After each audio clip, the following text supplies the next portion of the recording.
We are very much an indie film industry. In Malayalam, we've always been blessed with our actors. It's high time we stop saying women filming. There are whole areas of the male psyche that have not been explored. In those days, most of the films were really simply shot, but they had deeper stories to tell. The whole voiceover of Kuttan, the character, was rewritten entirely after the film was edited. So welcome to the show, Anjali Men. Thank you. I think I want to begin with a question that takes off on the title of one of your biggest hit actually, Bangalore Days. What is it with Bangalore? I mean, for a lot of Malayalam films make it sound like Las Vegas, There's in Ustad Hotel that you wrote, Nitya Menon character, when Dulquer comes to see her, she says she's been educated in Bangalore, and that kind of imbues the character with a certain something. Mm-hmm. And in Bangalore Days, when Nivin Pauly has his interview scene, they ask him, so is Bangalore okay? And then you have his mind was going, oh, which Malayali would not like to be in Bangalore? So what is it about Bangalore? See, the thing is, it is maybe our Las Vegas, It is that one-night strip which takes you to a land of liberty, a land where you can let your hair down and all of that. Bangalore? Very much, very much. I think it has been for a lot of Malayalis over the years. And I think in Bangalore Days, I think the whole film revolves around that, the perceptions that people have. I mean, the big city phenomena. That for us is definitely Bangalore because it's a bit more westernized and the values are a little more liberated. The same effect does not come when you say Chennai, which is a more traditional place. So that's a strange fascination that I think all of us have with Bangalore. So why not Mumbai then? Mumbai is a little further out, okay. It's a little further out. The South Indian values thing, I think it kind of limits itself to some place like Bangalore, Chennai and places. You can take overnight bus or something like that. Seriously, I think it's that because so many people, even now, I think they take weekend trips to Bangalore and come back, and it's to just relive the times when they were in college or whatever it is. I had a lot of people telling me that post the film they all had to go make that one more trip to Bangalore. Let me get to the era of Malayalam cinema in which Bangalore Days, exists. Many people call it. Some people call it new gen Malayalam cinema. Some people call it another golden age of Malayalam cinema. How do you see this phase? I think it's part of a phase. I don't think a phase started off there. I think it started a little before that. There were some very interesting films which have been made over the past 6 to 8 years, and there used to be very few of them, few and far between. But as you would know that those numbers have increased, and therefore people who are interested in that kind of cinema, who are interested in moving away from the commercial button pushing kind of film, are leaning towards these kind of films. I mean, I still think even Bangalore Days is made very much in a way where it's appealing to a wider audience. But now we have films which are far more cutting edge, which are far more, exploring narratives which haven't been, exploring treatments which haven't been used before. And I think it's just a very exciting time. We've just been one part of that phase, that's all. Can you kind of trace back a point and get to a point where this phase started? And how do you think, how would you explain this phase? I mean, everyone talks about the 80s as being this great, 80s and early 90s as being this great phase for Malayalam cinema, and then there was this huge commercial phase, and then we have this again. So where would you... See, one interesting thing is that a lot of us who grew up watching films from the 80s and the 90s, early 90s, it's that generation which is making films now, and those younger than them. So the sensibility, I think, is also defined by that. Okay. By the kind of cinema you watch, essentially when you're growing up, and the kind of films that you end up looking up to. And at that time, we had fantastic filmmakers making fantastic films. Even today, if you compare, many of those narratives are far more bold than what we're trying today.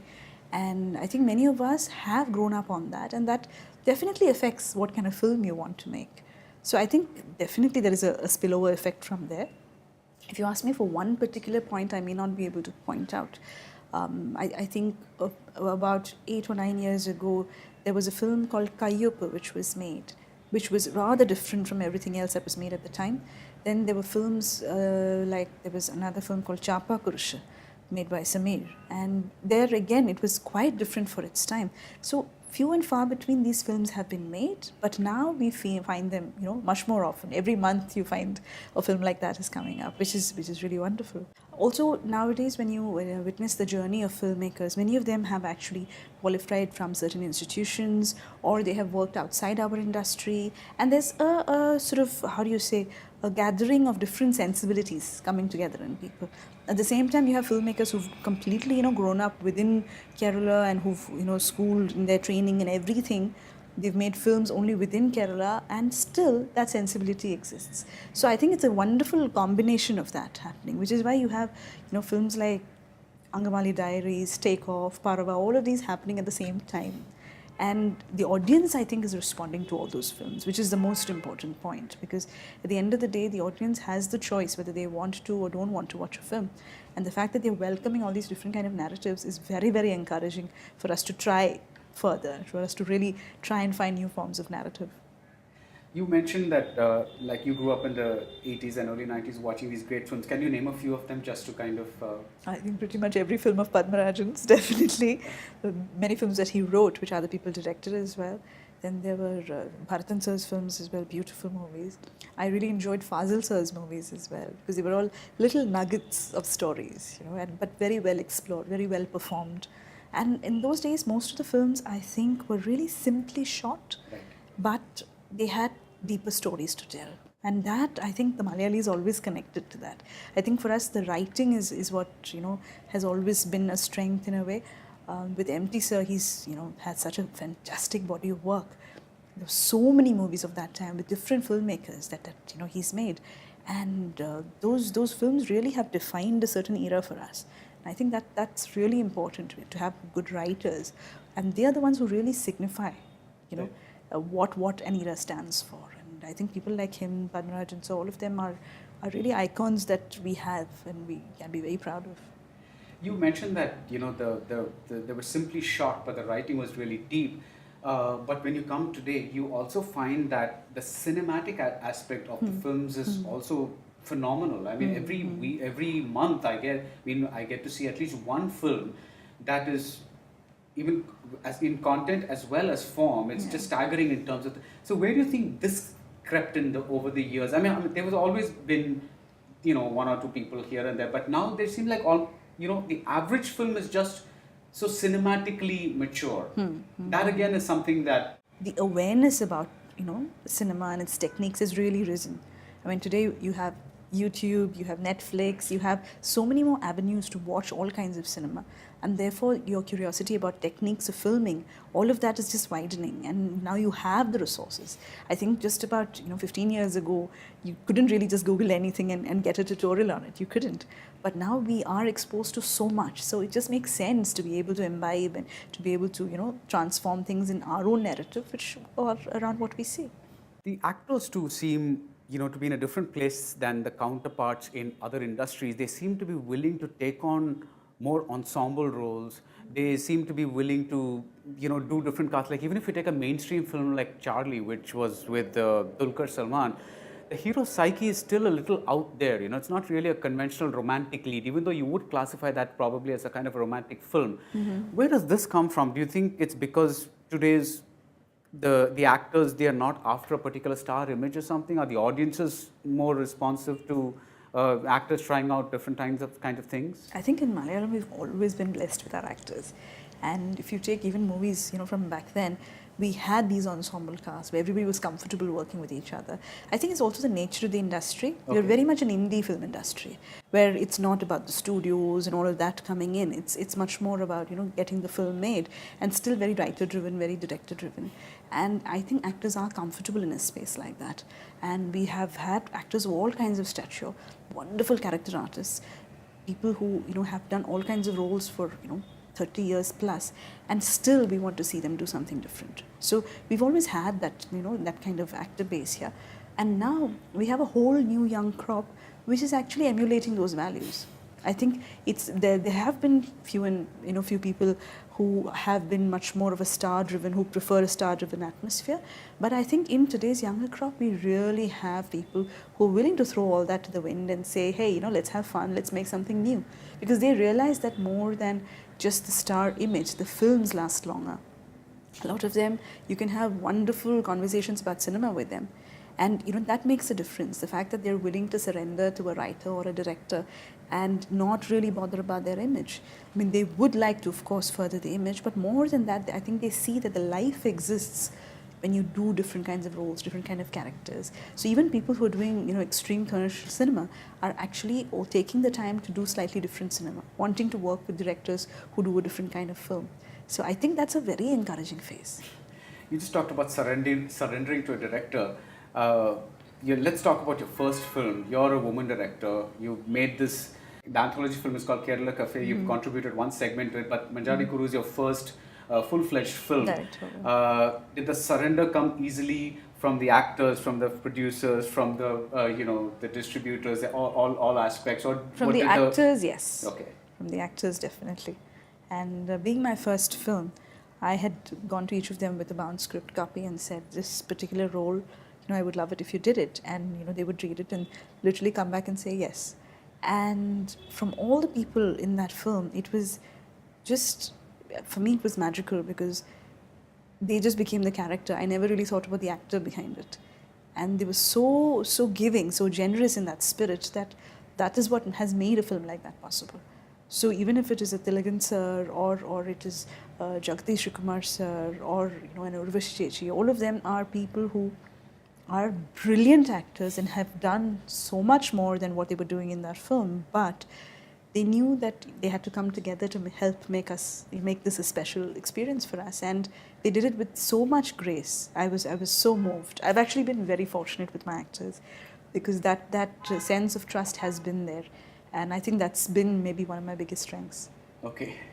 Women directors are sometimes unfairly burdened with the expectation that they make women's films, about women's issues and things like that. But your films, the two films that you made and the film that you've written, Ustad Hotel, they were always, Ustad Hotel was a kind of a hero-centric film, whereas, even the other films, there's a wonderful balance between, like in Bangalore Days, for instance, you would say there's as much a delving into Dulquer Salman's angst as there is about, like, say, women characters. So this balance comes about very wonderfully to you. Do you feel that sometimes maybe that women are restricted to this basket called women filmmakers, and we'd get better films if people just let them do what they wanted?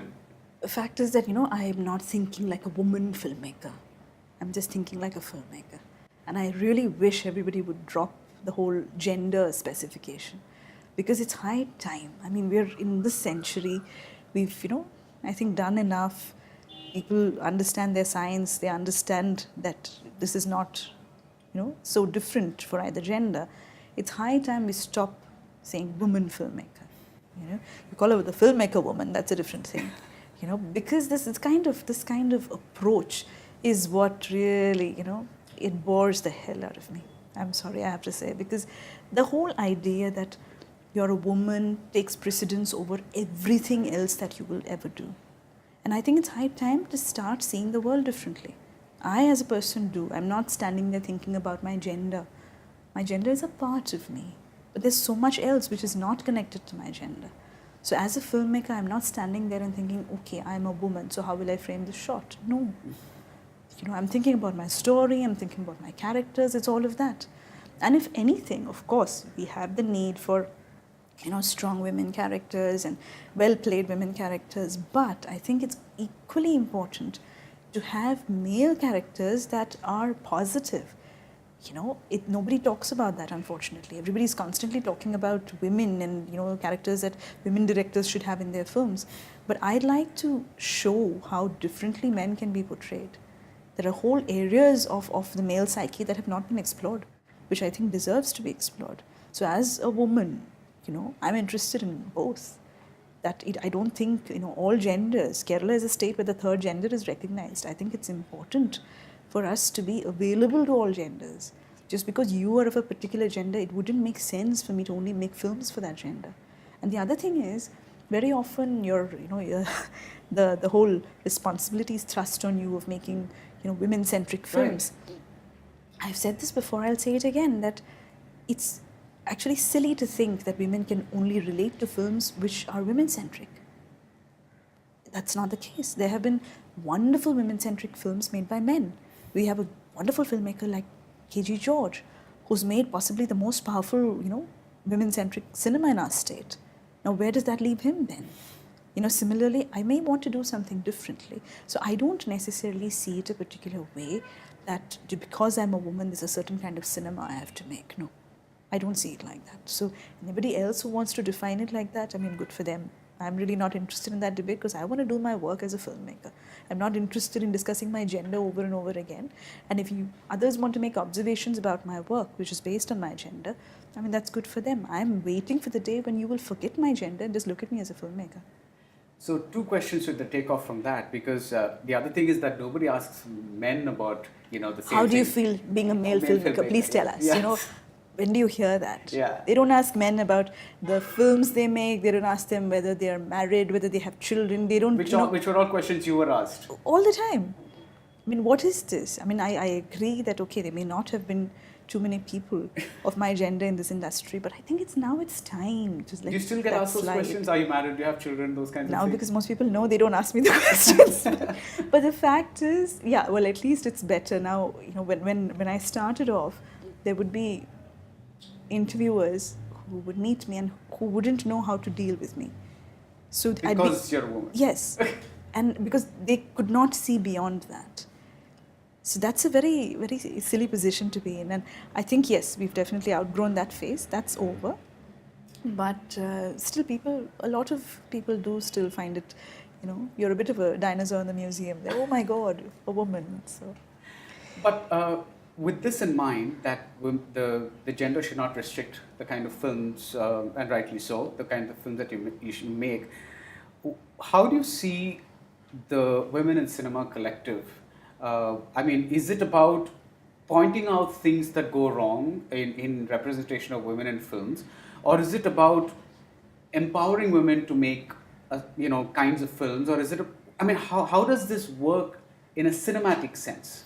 I can understand that maybe you'll have a meeting, or you might put out do other works behind the scenes, but I'm talking about within cinema. How would something like Women in Cinema Collective work? Every industry has certain laws that are supposed to be followed. So does the media and entertainment industry. In our country, very clear laws have been set out. But unfortunately, in practice, none of this is happening. And we know for a fact that in Kerala, there are many things that we would like to put in place, not just for women, but for men as well. And for all genders to be able to focus on their profession and work with a certain security, to work with certain, opportunity, which is equal to all. That is the kind of space that I would dream of. And for me, the whole purpose of being part of the collective is to try and make that happen. Okay. Because within the frame, yes, there are a lot of things, there's a lot of debate that goes on around it, but we are the people behind the frame. It's very important for us to have our environment done the right way. And when now I have a crew, when I have my people on set, there is a certain kind of culture that I would like to have. We're still a far throw from it, because there are many people who have worked in the industry in a certain way. So it's time that many of those practices, which are not friendly to everybody, are actually changed. You mean things like, a woman might get treated differently from a man, that kind of thing? Most definitely.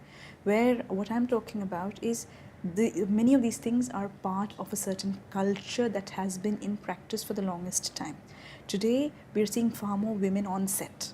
Earlier it was not so. Earlier it would only be restricted to possibly the actresses and maybe the makeup and hair department. Whereas now that's not the case. In every department, we can easily have women. So when that happens, how does a woman work as part of a crew? And therefore, there are a lot of certain, basic facilities required, certain basic laws that have to be put in place. These are things which are prescribed by the law of the land, and yet they are not in practice. So if we, the women who are in the industry, don't take a step towards it, who will? Right. And the collective, for me, the whole part of being the collective is trying to bring a change in that, so that it's a better place for more women to come to. As if we may have had to carve our path because there weren't too many people before us, but now that we have, it's not fair that everybody else has to reinvent the wheel. Then it makes no sense. Then my journey has no impact, because if everybody has to go back and go through everything that I went through, then there is really no point. So what the bunch of us who have gotten together, what we are hoping for is that we open up avenues for people to understand that we're here to stay, and that more women will be part of this. Today you have so many institutions which have, educational degrees and everything as for communications and for film. There are so many girls who go for these courses, but they never end up working in the industry. Very often it's because of a perception that they have that, okay, this is not a woman-friendly place. And to a certain extent, it might be true. So our attempt is to try and change that, to try and make it an equally, gender-balanced place. We have a long way to go, but I guess it's a start. One of the things that really draws me to your films is the delicacy. That's the word. There's a refusal to emphasize certain things and leave things be. There's a certain grace with which certain scenes are handled. Like in Manjari Kuru, for instance, it's one of the early scenes, and I still remember it. It's when the family returns, the NRI family returns, and the boy, is probably stepping into that Dharwad for the first time, and everything is a matter of curiosity. And this servant girl comes rushing outside because she's expected to carry these heavy bags back inside, and she does that, and you have the shot where the girl is being given one bag and another bag, and something's being put on her head, and you feel like, oh my God, this poor little girl is being that, but the boy's reaction is still that of a little bit of curiosity and wonderment, as if he's seeing some strange animal kind of thing. What I mean is you're not pushing the sympathy factor there, you're still focusing on the boy's curiosity, which is probably the point of the scene. Now, where does the sensibility come from? Does it go back to what you say about the older films that you grew up with? I think it's just we decide, isn't it, that to take the audience on a certain journey, and when we hold their hand and we take them towards it, then we're trying to point out and say, hey, look at this, as opposed to not looking elsewhere. And the audience is a free bird, so they will look anywhere, but we can only gently try and take them in a certain direction, and I think that direction, a part of that journey, is that sensibility.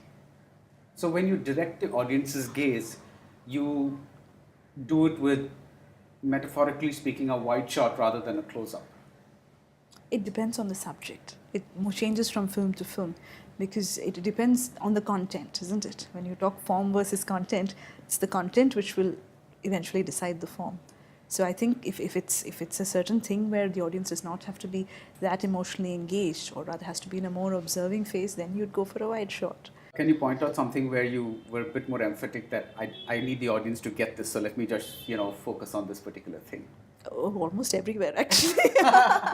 There are specific things that happen where I don't know if you remember, in Manjari Kuru we had that whole section of the tadpole funeral. Now right. What I was keen to do is to replicate what's happening on the outside in the children's world, to have the same pattern enter their microcosm. And that is what we try to do. And how much they observe, we know from that one thing. Right. Rather than the kid ask many questions throughout the film, from him replicating that one scene, you do know that, oh, okay, all this has sort of gotten into them. And those are the things that I'd like to tell my story through those things. But it doesn't always work, because it also, I think, there is a difference about the kind of audience you're trying to reach. I think it's very important. I remember Dr. P.K. Nair asking me, he read the script of Manjari Kuru before it was made, and he said, you have to be very clear about who you're making this for. And I didn't understand then. I said, but it's a film, I'm going to make it. And he said, no, this film can be made in multiple ways. So you have to decide who you're making this for and make it accordingly. And I tried to do what I thought was right at the time. But as the audience varies, I think the treatment also varies. So the relative broadness of Bangalore Days compared to Manjari Kuru, did the content decide that, or did you say, okay, I've done that kind of a film, and let me try a slightly, try to reach out to a broader kind of larger scale. But when you do make a film like Manjari Kuru, you have to make a film like Bangalore Days to balance it out. See, it's actually that my journey was that of a director, but also a writer in the middle. I had a little duetto with right. Ustad Hotel happening. Yeah. And I wrote Ustad Hotel like I wrote Manjari Kuru, from the heart, put the narrative down as I thought best. And I was very curious when I saw the director have a very different interpretation. I mean, if you look at the script of Ustad Hotel, you'd say, it's 95% the same thing as on screen. Yet, the way he treated it, he gave it a very commercial treatment. And I was really surprised, pleasantly so, because yes, my material can even be done that way. So that was interesting for me. And I'd done this once. I would love to do it again, but I wanted to try something different. So I thought, when we're doing Bangalore Days, maybe that is what I should try. And that was what I tried. So, yeah. So Ustad Hotel, Bangalore Days, Manjari Kuru, they're all ensemble cast and large families kind of thing. Did you grow up in a large family? Well, we had a large extended family. I was the typical NRI kid who, would see the extended family only once a year. You were the Manjari Kuru kid. Yes, very much so. But I love large families. I love large families. I love the whole joint family concept. And I think, it's not just family as in people you are born with, but a large circle of friends, a great team, good sports playing team, a large crew. All of these are interesting families at the end of the day. When you have a large cast, right, and when you're writing a large cast, your films stand out because you're not only, part of, everybody registers. Everybody's role in Bangalore Days, for instance, is so strong, so vivid that, they all have individual distinct personalities. And this does not sound like something that should be surprising, but it is, because you rarely find this. Usually when there are so many people, there's one or two that register and people say, I like this character, I like that character. Now, this obviously comes from the writing, but is there, I'm sure there's also a way of directing that infuses a certain life into these characters. It's probably going to be a difficult question to answer, but how do you direct actors? Can you give us an example of, take a character from Bangalore Days and say how you kind of made sure that your writing kind of got into the performance that was seen finally? See, I think we give very little credit to the actors. I think we should, because in that process, when you see a character is born from the writer, the director, and the actor. Right. So I think that chemistry is very, very crucial, and I really like to trust my actors. So I will, give them as much information as they ask of me. And then one day in those conversations, till then they would be asking me the questions. Somewhere along the line, I start asking the questions and they start answering. So, that... They own it more than you do. Yes. So once that gets transferred, then I know, okay, now, they're in their zone now. Because this thing of sort of owning the character is very, very important. There's this wonderful theatre guru, Kavalam Narayana Panikar, who I consider as my mentor. He would say, Kadha Patram. That's what we call a character in Sanskrit or Malayalam. Right. It's the story has to flow through the patram, that's the vessel, which is the actor. So the actor has to bring forth the character. So once I've handed the actor over and I'm gently hand-holding throughout, then it's that person's journey, taking it ahead. And I think it's that trust building which helps more than anything. For example, in Bangalore Days, once we had approached the actors and they had consented to be in the film. Fahad, for example, his character was Das, and somewhere after the casting, I called up Fahad and said, are you comfortable with dogs? And I had no idea he was such a dog lover. And then he said, don't you know this about me? And I said, no. He said, I take my dog to set. I always have a dog. I said, oh wow, that's great. I didn't know that. And it was then that I wrote the scenes of him and the dog and how that connection is and how he is a person like that and how it becomes part of his relationship with his wife as well as with his ex-girlfriend, and all of that came in from him. So it's just a question of bringing the actor and the character close to each other. And I think that helps, but every director does it differently. Right. This is my process. So similarly, every character with Dulquer, when we were casting for Ustad Hotel, once he got cast, I had to sort of go back and rewrite a lot of things so that it would be something that he would relate to, so that his interest and his basic nature could come into the character. Can you name one thing? Because one thing is that I believe there was very little information about Dulquer online back then. And there still isn't that much information about Dulquer online. But what I learned from people I knew was that he was very close to his mother and his sister. Now, that for me signifies a certain kind of man. And so Faizi became that kind of a guy. So it's a small thing, but it's a very significant thing. So that can really change the mold of a certain character. So Itata's in Company came up, and all of that. So I think these little things which actors have and their personalities, I think if you bring them a little closer, it helps. In just 2 films, you've established a voice, a style, something visual, something in the dialogues and the characters that can be called Anjali Men-esque. Is this thing a plus or a minus for a filmmaker? And is Kude, your new film, an Anjali Men-esque film? Oh, I don't know, because I don't use that word, so I wouldn't know. But it's my worldview about certain things, and it's what I'm putting out there. So I'm sure that a certain, element of it would be there. But the idea is also to try to do slightly different things with every film. No point repeating the same thing exactly. I think I'm too early in my career to have a Men-esque touch yet. What about Kude? Kude has been an interesting journey.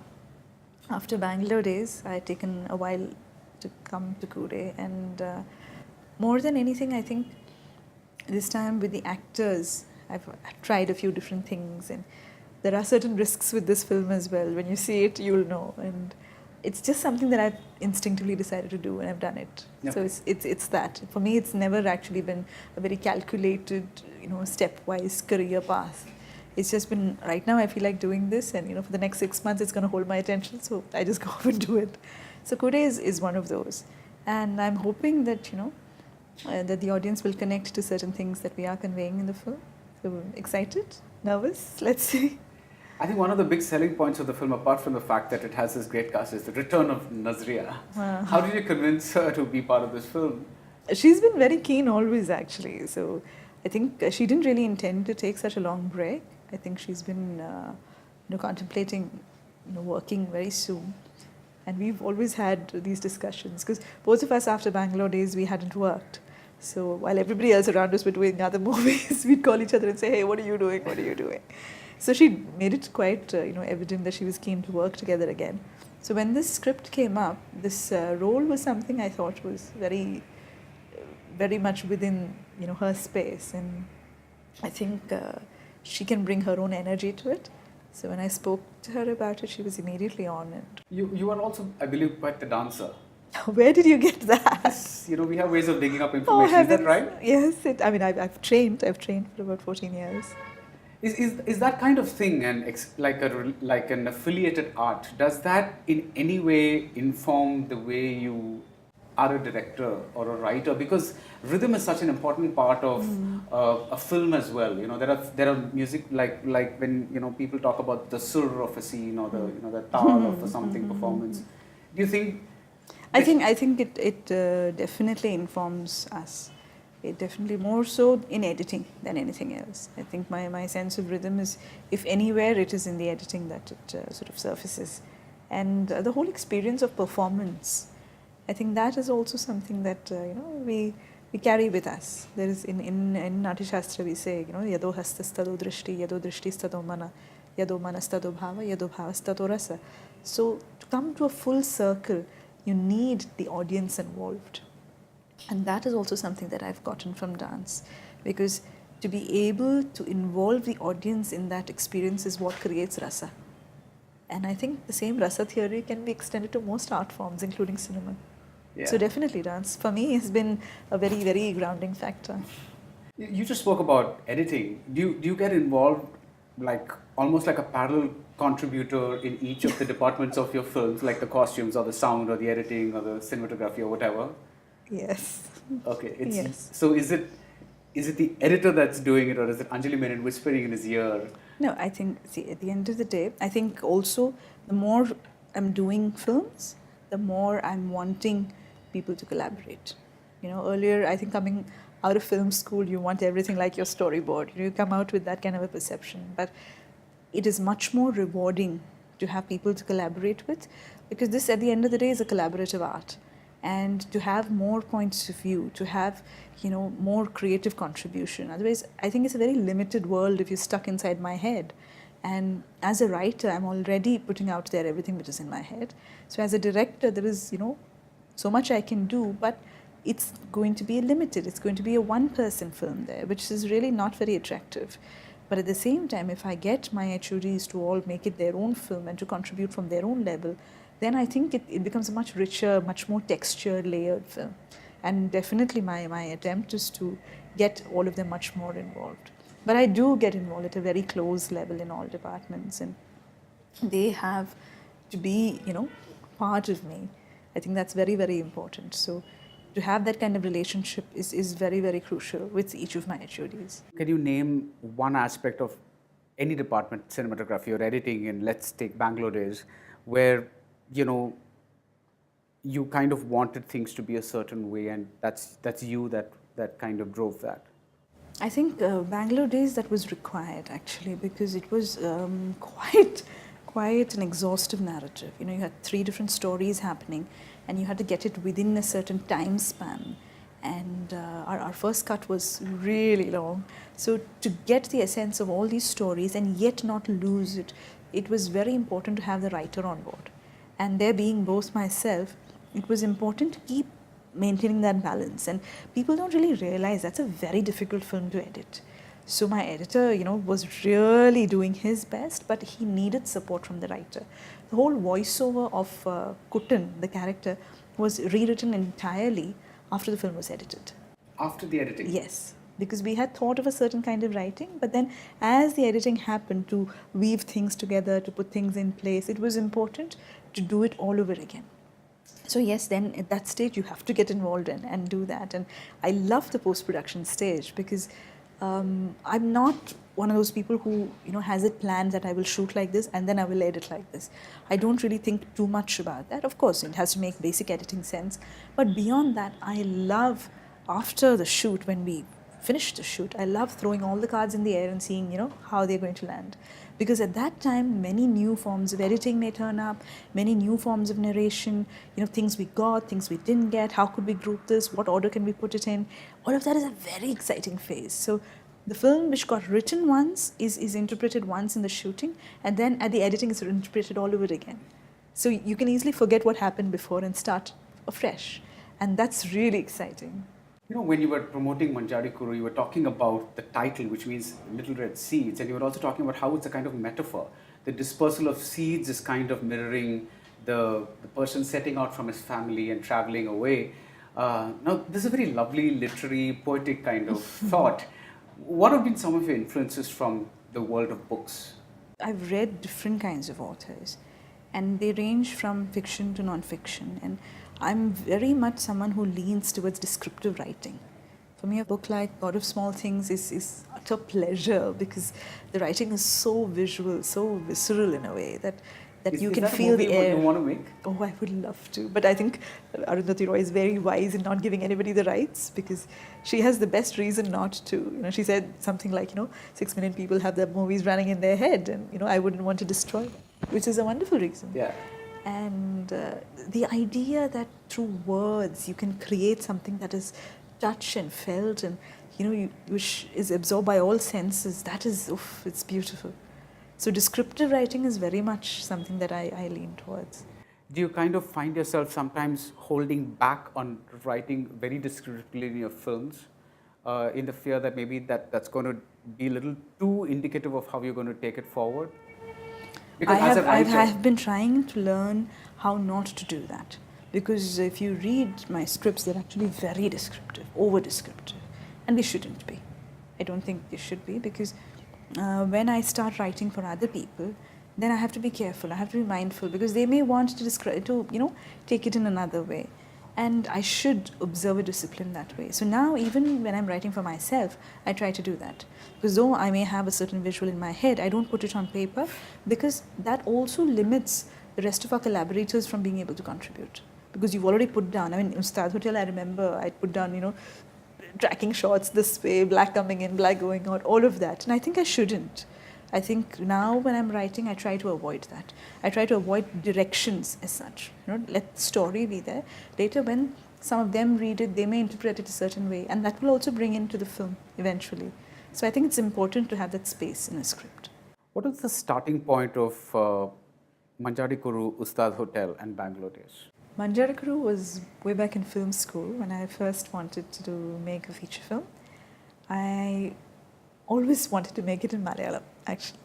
I think of all the cinema influences, Malayalam film is what has influenced me the most. And there was this very strong longing that if it's a feature, I want to do it in Malayalam. And when I thought back about, so what would I make in Malayalam, I realized that my experiences are those of coming home for vacations and things like that. So I thought it must be a good start to set a narrative there, and that was the starting point for Manjari. It was an outsider's peek into the inside, very much that. For Ustad Hotel, I was actually pregnant and living in Calicut with my mum. And Calicut is one of those wonderful cities where everybody is very hospitable. So when friends and family got to know I was pregnant, everybody was busy making all kinds of lovely things to eat and sending it home, and I was really enjoying this. And I think from somewhere there, the thought of a pregnant woman and the child she will have and what would happen later, all of that sort of came in, and food became a very important motive. And I think that's where That's beautiful. that's where that was born. Bangalore days was actually. It was funny because I have, like I said, a very large extended family. And at one point, 3 of my cousins were actually headed to the same city, and for all completely different reasons. And though it didn't happen, I kept thinking, oh my God, it'd be so much fun if these 3 got together there. And it was from a thought like that was born.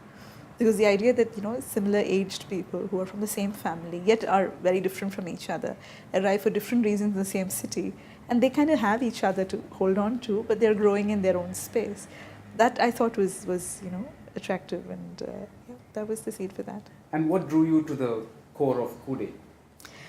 To the core of Kude, there is a brother-sister relationship which lies at the core of Kude. And I'm someone blessed with wonderful brothers. And there was something, when you watch the film, you'll see there is a certain experience that really stayed with me. And I think that is the seed for Kude. I wouldn't say more because you haven't seen the film. Yeah. You grew up in the Middle East, you just said that. And, you've also studied abroad. And there's one incident, an anecdote that I found amusing, that you used to stage Hardy Boys and Nancy Drew stories using Ken and Barbie dolls. Now, all of this represents a certain kind of sensibility. And in Tamil cinema, at least, we have this thing of, a rooted Tamil culture versus a slightly, anglicized Tamil culture. And the latter is sometimes looked upon with a bit of suspicion. Now, I wonder if your films, have they ever been accused of not being Malayali enough? I don't think so. Yeah. But I have repeatedly been asked why I have, the whole NRI experience in every film. And I have always said that maybe because not enough films are being made about it. So I've never actually, strived to be 101% Malayali or anything. I am who I am, and if that's a mixed hodgepodge, it is a mixed hodgepodge. I'm perfectly fine being that way. And that my characters are also often in that space. They may be this, this wandering, searching, confused person looking for identity. They might be, because many of us are in that space. And for the longest time, as we've seen in the movies, NRIs have been treated with a lot of ridicule, and they've been treated as money bags who have no other feelings. And, it's been very unfair in a way, and I think high time to change that. So these narratives are not 100% Malayali. They aren't. They have the outsider element in them all the time. And I think it's perfectly valid, because many of us are outsiders and will remain outsiders. You once said, and I'm going to quote this, while making a movie, all that matters is what happens within the frame. There could be someone falling sick or crying out loud in the same room, but so long as they're out of the frame, we are good. I know this sounds a little heartless, but it's very much a disciplined kind of thing. So what I want to get at is a kind of dictatorship necessary, a kind of a demonic focus necessary for making a movie, a Herzog kind of thing, I don't think so. I think focus is important. I think it's very important, and I think a lot of people who know me would say I'm quite a sensitive person, but I found myself actually, that quote was in the context of someone getting injured, and my first question being, was that person in frame? That happens in your head. And I think that kind of focus is important. And it's a byproduct. I don't necessarily say it's a good thing, because, the best filmmakers need not be the best human beings. It's not the same thing. But it's important, because what goes on within frame, my job is just to look at that, right? So that's where my focus needs to be. Right. Are you comfortable making films in Malayalam, or do you want to branch out into other languages as well? I'd love to make films in other languages. Totally love to. Because I think language is incidental. It's important what we You are... don't think the rhythm or the spoken thing is necessary to know that? See, there's an awareness about the language is very, very important, for the film that you're making, of course. But the crux of the film is not language. It's much beyond that. In Kude, that's one thing that we've tried. I've been told that, okay, dialogue is a strength and everything, but this time I've actually tried to throw the dialogue out. Oh. Yeah, so I'm excited about that aspect of it, because if there's a certain strength and I want to build on others, I can't just keep relying on that one strength. So I think it's important. If you've seen, many of my films have voiceovers, and I just didn't want to do that. I really needed to break that pattern, get out of that, and I've tried to. So let's see. Even with the actors, this time the process was very interesting, because some of them I didn't even give them the Malayalam script. And I took it away and I gave them a script in English and said, okay, now make up your lines. You know what's happening, you know what they'll say. So I feel it really helped in the spontaneity. And so things like that, we were having fun. We did things differently, and I hope the results show. Let's see. What about other genres? Like, you kind of, both your films and even Ustad Hotel to an extent, they've been a kind of a family drama kind of thing. I know. I'm Are really. you interested in like a horror film? I would love to make a horror film. In fact, that's hopefully the next few films that I make. I definitely want to step out of this comfort zone, because there's a certain expectation, which comes not just from yourself, but also from the audience and from the producer and everybody. But we were thinking, that tends to happen. But I want to be unapologetic. And I want to just make the films I want to make. And like I said, it's an instinctive decision with me. So if I want to go make a film that is completely different, I want to have the freedom to do that. Because when you do a certain thing and there's a certain kind of success with it, for some reason people expect you to keep doing the same thing again. And I'm really not interested to just repeat myself. So definitely there will be things which are mine, and therefore which will come about. But I'd love to explore other genres, definitely. See, one of the things that, we're nearing the end, and I just want to touch upon the Mammooty and Mohanlal aspect of the Malayalam film industry. You have to talk about them. One of the things that, at least as an outsider, when I see Malayalam cinema, it seems as if the films that they end up making 9 times out of 10 aren't as good as the films that the younger crop of actors is making, probably because of the reasons that you said. Now, have you found that there are 2 parallel tracks in Malayalam cinema where the established older stars have their own set of directors and actors and all that kind of thing they want to work with, and the younger ones follow this path? Or is it just that you've never tried to, let's say, call up Mohanlal and say, so will you have a role in my movie or something like that? I think they're wonderful actors, both of them. And, they've been very, very nice to me with their appreciation. And I don't have material that's worthy of them yet. Because I feel it's a responsibility. When I take something to them, it needs to be something that, that is worth the wonderful characters that they can play. And whenever that happens, I'll definitely do that. But what their motivations are and what their reasons are for doing certain films, that is not something that I can judge. Right. I still think they're both people who are very open to doing different things. Because what my limited interaction with both of them, and from the films I have seen them do, they have really, and they've done it not for the past 5 years or 10 years. They've done it way before this whole superstar thing was coined even. So these are people who are wonderful actors who've become superstars. So that is something that we shouldn't really forget. And I think they're very open to doing different things. And I think, that's we can look forward to more from them. So what role would you think of for Mohanlal and Mammooty? If I knew it, I'd be making it, Yes. So, I really think, as and when I have the material, that's when I would go that way. Scoping out, you should give me a broad, kind of a sketch. No, if I knew, I would be doing it, like I said. Okay, all right. So I don't think one can restrict it, because if you take their body of work, if you take Mammooty sir, he's done a film like Vidhe and Pondan Mada, both in the same year. That's a very difficult thing to do. They're completely opposing roles, and that's the caliber of the person. If you take Lal sir, I mean, you have him doing the most commercial things, and you have him doing something completely artistic. So that again shows a certain caliber. And so who are we to bracket them and to pigeonhole them into specific roles? Right. I totally don't think so.